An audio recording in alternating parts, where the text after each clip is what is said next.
Oi pessoal, tudo bom? Me chamo Guilherme, faço parte aqui do projeto Extensão Atividade. Vamos para mais uma entrevista. Hoje nós convidamos a Mona Isa, vai contar um pouquinho da história dela e tudo mais. Eu vou apresentar um pouquinho do que é o projeto Atividade. É um projeto de extensão da Unifesp, já tem muitos anos, mas ele ficou parado nesses 2 últimos anos. Retomamos agora no começo do ano, com essa questão da pandemia e tudo mais, e com as mídias digitais. E a gente busca passar os conteúdos da terapia ocupacional, né? Trazer um pouco mais desse ambiente. A gente tenta divulgar conteúdos e tudo mais para que a galera conheça, enfim.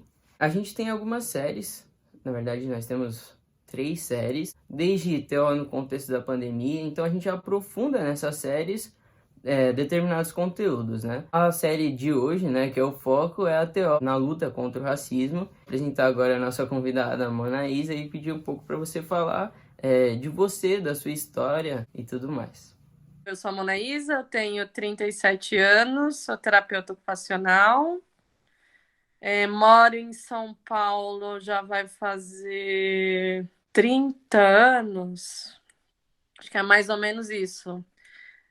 Eu sou do interior do Ceará, eu me mudei para cá pequena, depois da morte do meu pai. Eu já tinha 2 irmãs mais velhas que já residiam aqui em São Paulo, elas vieram para estudar, fazer faculdade, e aí depois que meu pai faleceu, a minha mãe não quis mais deixar a família separada, e aí todo mundo acabou se mudando para cá. Estamos aqui até hoje. Então já tem um tempão que você já tá aqui, né? Você lembra como é que foi esse processo da vinda para cá? Ou você era muito pequenininho? Eu era muito pequena, eu tenho assim uma vaga lembrança, mas eu cresci praticamente aqui. Eu tinha 8, Ah, 9 anos quando eu me mudei para cá. mas aí você ainda tem família lá. Tenho tios, tenho primos, tenho amigos de infância que a gente mantém contato graças à internet, né? Que a gente até brinca, amigas de barriga, né? Que as nossas mães conheciam e a gente mantém contato até hoje. Em 2012 eu fui para lá, faz uns 2 anos que acho que uma das minhas melhores amigas de infância veio para cá, mas a gente sempre mantém contato. E você viu como a internet está facilitando muitas coisas. Por um lado, ela dificulta, né? Afasta às vezes, mas por outro aproxima, né? Com certeza é um facilitador. Pedi um pouco para você falar agora dessa questão profissional, né? Você como terapeuta ocupacional, como é que foi esse processo de formação? Então, você é TO, e aí? Conta um pouquinho sobre.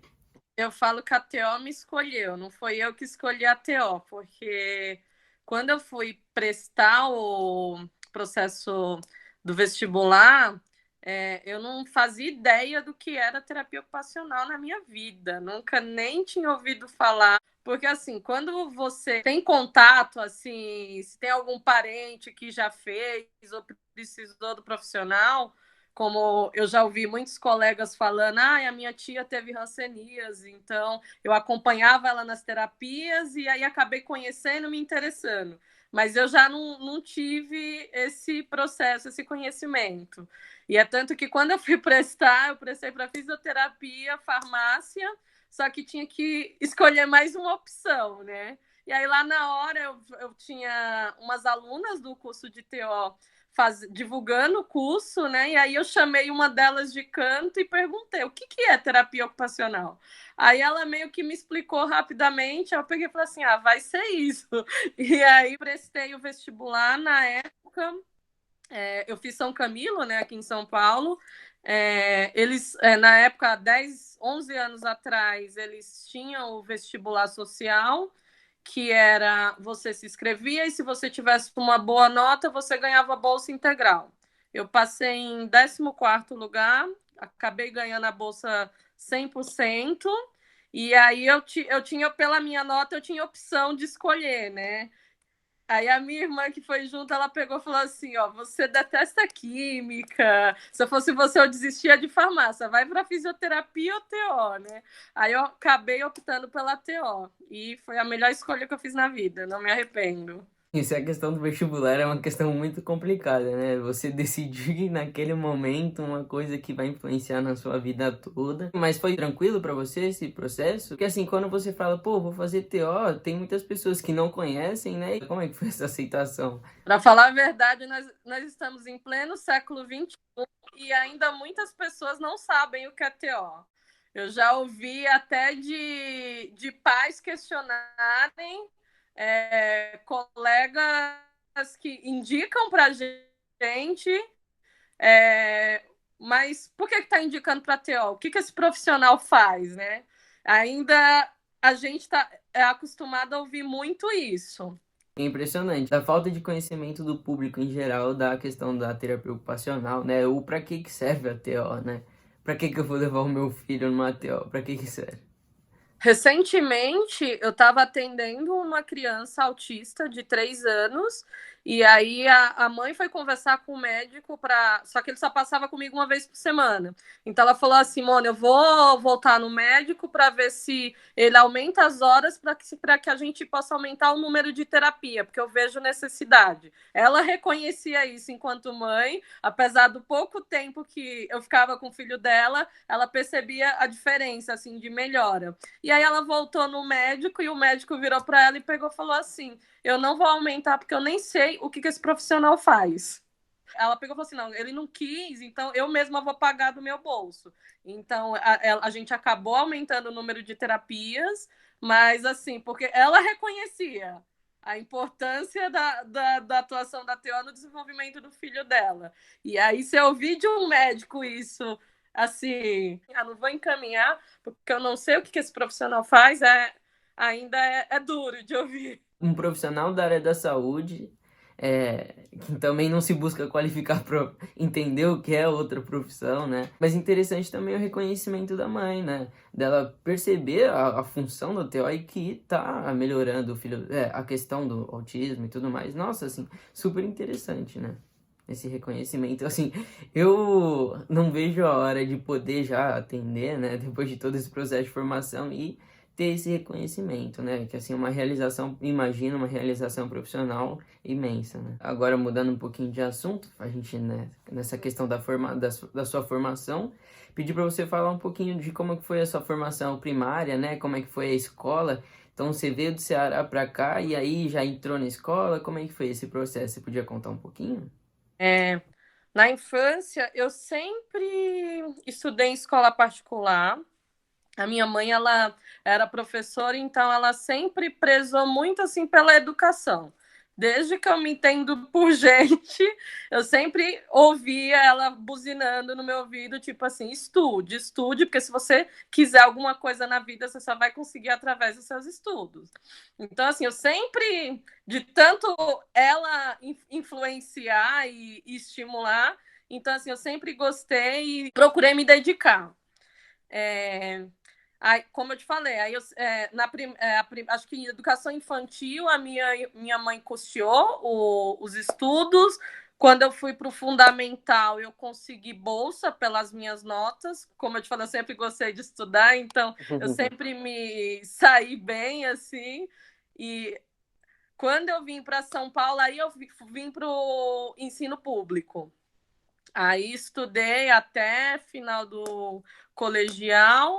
E aí, quando eu prestei o vestibular, cheguei a prestar FUVEST uma vez para letras, por muito pouco não passei. E aí eu desencanei um pouco, né? Porque eu falei assim: ah, não, vou trabalhar, não quero saber de estudar, não. Aí depois que eu terminei o colegial, acho que eu fui entrar na faculdade depois de uns 5, 6 anos, que eu já tinha terminado o ensino médio. Aí foi quando surgiu a oportunidade do vestibular social, eu fiz, também me saí bem, gabaritei na redação e aí consegui a bolsa. Tu gosta bastante de estudar, né? Importante, né? Eu estou na minha quarta especialização. Caramba, e não parou, é isso mesmo. Olha lá, o médico que parou na medicina, né? Não sabia o que era TO, mas você continua. Depois que eu terminei a faculdade, assim, o caminho me levou para neuropediatria. Então, assim, desde que eu entrei assim vida profissional, então foi sempre trabalhando com crianças com deficiência, então trabalhei em APAES do interior, eu cheguei a morar 2 anos no Paraná. Uma amiga minha pegou e falou assim, ai, Mona, tem várias APAES lá no Paraná que estão contratando TO. Ela pegou e falou assim, vamos para lá porque é o que há. Aí eu fui com a cara e a coragem. E aí, quando eu cheguei lá, fui só para conhecer a princípio. E aí cheguei lá, a presidente da PAI chegou para mim e falou assim, você pode começar já na segunda? Eu falei assim, calma, calma que eu vim só para conhecer, eu não conheço ninguém na cidade, não tenho ninguém aqui, preciso arrumar um lugar para mim ficar. Ela falou assim, não, deixa com a gente. Então, eles meio que já arrumaram tudo, moradia, já viram parceria com outra PAI da cidade vizinha, então eu acabei trabalhando nas duas, então foi minha primeira experiência profissional. Aí eu fiquei 2 anos lá, em 2012 eu retornei para São Paulo, e foi quando eu entrei na PAI de São Paulo, fiquei por 7 anos lá. Eu sempre gostei muito dessa área de neurologia, e aí fui para clínicas particulares, aí foi quando eu comecei a atender adultos com doenças neuromusculares. E a especialização você cursou lá no Paraná mesmo ou você cursou aqui em São Paulo? Eu cursei em Lins. Na época existia essa especialização que era neurologia, mais voltada para a parte pediátrica, lá na Unisalesiano de Lins. Hoje eu sei que tem essa pós aqui em São Paulo, acho que pela FAMESP. Mas foi a primeira especialização que eu fiz. Quando eu estava lá no Paraná, eu fiz especialização em psicomotricidade, porque, como eu te falei, a população, a demanda que chegava até mim era essa área da pediatria, então eu foquei mais nisso. Aí faz 2 anos que eu acabei me especializando em terapia de mão, e aí agora, com o público que eu estou atendendo, eu decidi fazer aba, porque começou a chegar muito autista, muito TEA para me atender. E aí a gente sabe que análise do comportamento é uma terapia, né, que é baseada em evidências e é comprovadamente eficaz no tratamento do autismo. E aí eu estou na minha 4ª especialização, formação em aba. Mas não paro. E já te adianto que, assim, a gente sai da faculdade, mas tem que estar sempre se reciclando, estudando, a gente não para nunca. E eu fiz o Bobat também, Bobat pediátrico. Essas especializações eu tenho certeza que para você não foram, vou ter que fazer, e foram algo meio que gratificante, né? Você traz conhecimento também para você, então você se especializa não só como profissional, mas sim como ser humano também, né? Eu acho super interessante isso. Voltando um pouquinho para a questão da sua primeira formação, né? Você falou que sua mãe era professora e que você cursou também em escolas particulares, e trazendo um pouco, né, para essa questão do racismo, você como mulher negra, eu queria saber se na sua infância, se esse processo do racismo já acontecia, como é que era para você? Olha, em casa, assim, minha família nunca foi de conversar sobre o assunto. Que eu me recorde, eu não lembro de ter sofrido ou ter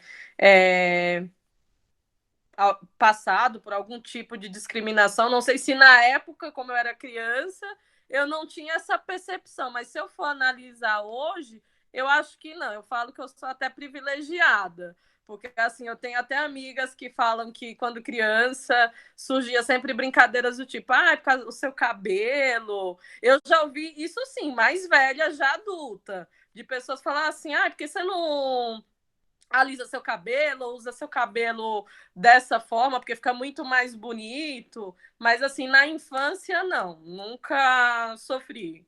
Você veio ter contato, então, mais tarde. Isso foi na própria escola ou já na questão da faculdade? A questão do cabelo que você fala, Isso que você comentou. já foi na... Não, foi na... Acho que no ensino fundamental, que algumas colegas falavam, seu cabelo é muito mais bonito assim, né? Que às vezes escovava, né? E aí já ouvi comentários desse tipo. situação complicada, né? Sim. E o poder de reação também, se pega de surpresa e tudo mais, você reagia de alguma forma? Como que era essa questão?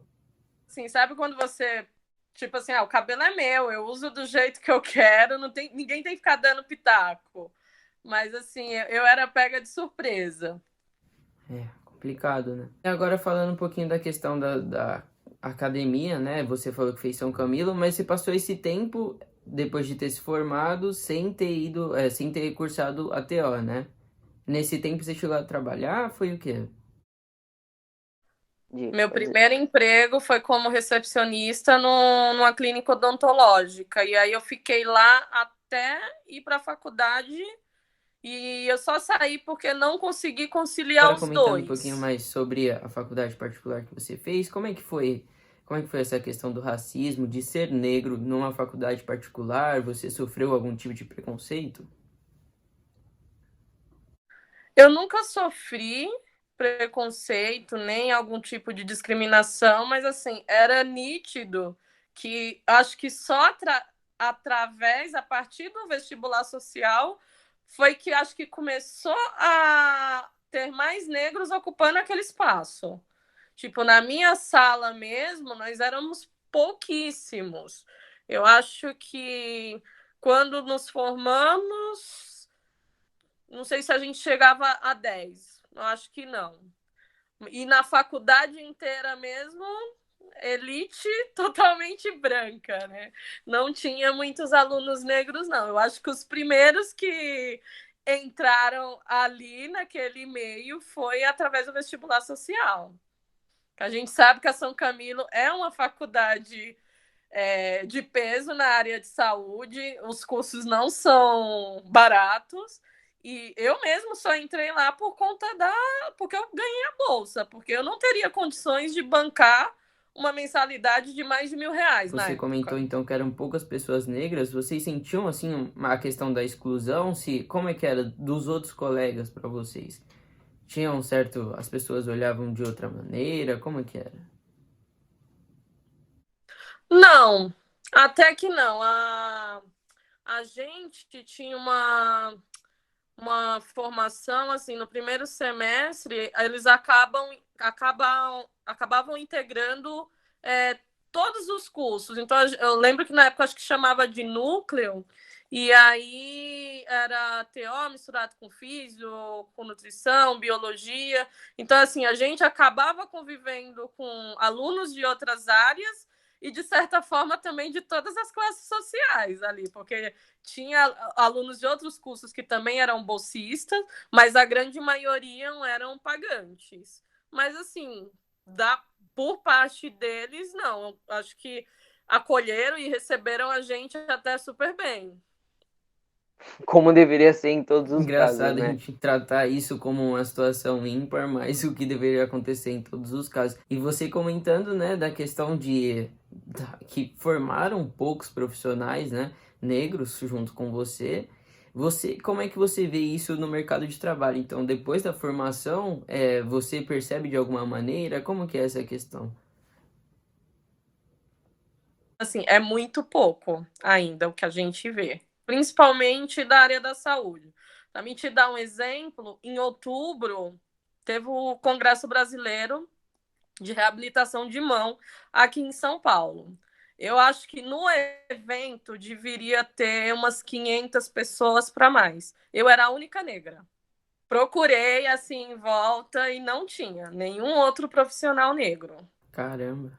E esse congresso era também de outras áreas, né? Não só da TO, de outras áreas por exemplo, físio também, né? Só para TO. Então era um curso que tinha TOs do Brasil Ah, inteiro. então, mais interessante ainda, né? Que você vê esse recorte, né? Só profissionais de terapia ocupacional do Brasil inteiro e só você, negra, né? É que assim, já tem a questão de terminar a formação primária, né? Do baixo nível de pessoas negras que terminam a formação primária, que chegam a cursar alguma formação superior e ainda mais se especializar, né? Chega num funil e na área da TO não é diferente, né? Bobat também, eu era a única aluna negra. Considerando assim, o Bobat é um curso de especialização caro, não é barato. Mas, assim, eu era a única negra na turma, não tinha outro profissional negro. E é um curso que é tanto para físio como TO. Mas na minha turma não tinha. Só tinha eu, era a única. Então, desde a faculdade, né? Faculdade de poucos negros nas especializações, mas e atuando, sem ser nessa parte, então, acadêmica, como que você via isso? Você chegou, então, a trabalhar com outros profissionais negros?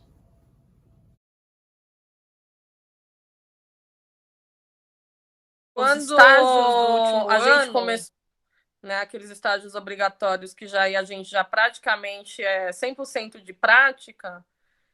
Eu tinha contato, eu via muito enfermeiros, técnicos de enfermagem, negros, nos hospitais que eu estagiei.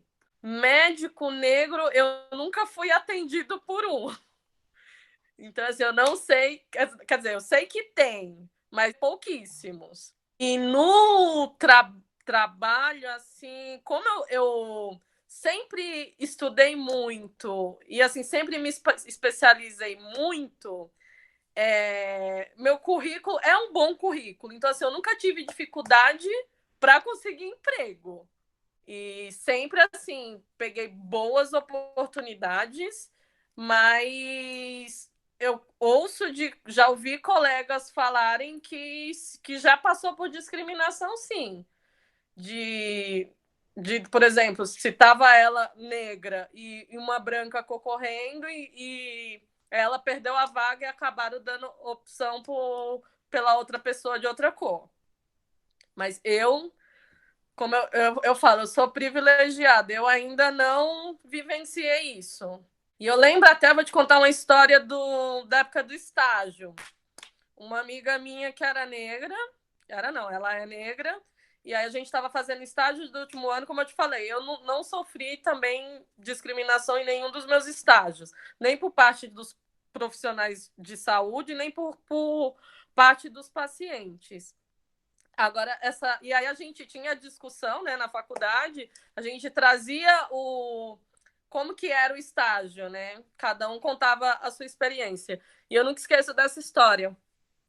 Uma colega minha, ela fez estágio no residencial de alto padrão aqui em São Paulo, eu não vou falar o nome, e aí ela falou que entrava nos quartos e os pacientes falavam: eu não aceito ser atendida por uma negra. E aí ela tinha que sair. Mas Eu ela queria que não você desistiu do contasse um pouco estágio, ela também o foi que que você até o acha fim. desse panorama, então, de como é que as coisas vão ser daqui para frente e o que que precisa mudar, né, para que as coisas também não continuem assim como estão, né?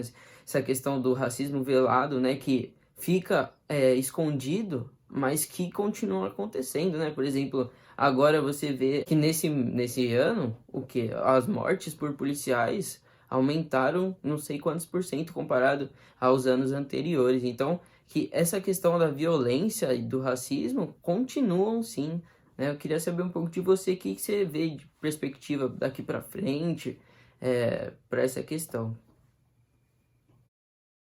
Em relação a isso, a perspectiva, assim, eu melhorar, eu acho que falta muito para melhorar, mas eu acho que hoje as pessoas elas estão menos caladas, elas estão lutando mais e tá recebendo mais apoio até da classe branca, que antes não vou julgar, falar assim que fechava os olhos ou fingia que não via, mas acho que hoje as pessoas estão se importando mais, estão tendo mais empatia, estão se colocando mais no lugar do outro. O trabalho de formiguinha, acho que tem que brigar mesmo. Essa luta dê em algum bom resultado. Que, que os negros ocupem mais espaços. Eu acho que hoje eu acho que a gente tem mais essa representação negra, né? Antigamente você não via nenhum negro na televisão. Então, acho que isso eu acho que faz até com que as crianças acreditem mais que elas são capazes em coisas que antigamente a gente não via e que ocupem os mesmos espaços de igual para igual. inclusive também as faculdades, né? Você vê essa, assim, como igualar essa questão de alguma forma? Acho que tem que investir muito em educação. E assim, desde de base, desde pequenininho. Eu acho que com educação você consegue transformar muita coisa. Até a conscientização, né, Exatamente. dessa questão de igualdade, né? Eu acho que hoje em dia os próprios pais, até por conta de tudo que eles veem nos noticiários e do que acontece aí fora, os próprios pais, acho que eles já conversam com os filhos sobre o assunto. Eu acho que hoje em dia, coisas que antigamente, acho que poucos pais falavam isso abertamente. Tipo, eu já não tive essa experiência. Eu já comecei a ter um pouco mais de consciência depois, assim, já adulta, de velha, que eu comecei a ler, que eu comecei a observar e estudar e pesquisar o assunto. Mas eu acho que hoje tem crianças que você ouve já falando com certa propriedade, né, sobre o assunto. Super bacana, né? Então essa questão da educação e de ser um assunto mais falado, né? Acho que quando a gente deixa o assunto de lado, ou por exemplo, não tá acontecendo tanto situações racistas ou situações de violência aqui, a gente deixa de lado e o enfrentamento não acontece. Trazer o assunto à tona é super importante. Eu me sinto assim super realizado de ter feito essa entrevista contigo. Acho que foi super importante, super bacana. A gente discutiu pontos super interessantes. Você quer deixar alguma palavrinha final, algum agradecimento? Frase que eu li que eu acho que vai super de encontro sobre o assunto. E uma frase que eu vou deixar aí como uma mensagem: os obstáculos não podem parar você. Então a gente tem que insistir, persistir e nunca desistir. É isso mesmo, trabalho de formiguinha, né? E sejamos formiguinhas unidas. A gente vai ficando por aqui. Eu queria muito agradecer de verdade sua participação, né? Você que está trabalhando agora nesse contexto da pandemia se disponibilizou aqui para dar só uma horinha pra gente, né? Mas eu acho que, assim, foi super válido, assim, acho que vai ser super bacana para quem vai assistir. E é isso, nosso agradecimento da atividade. Legal. Eu que agradeço o convite. É isso, então. Um beijo.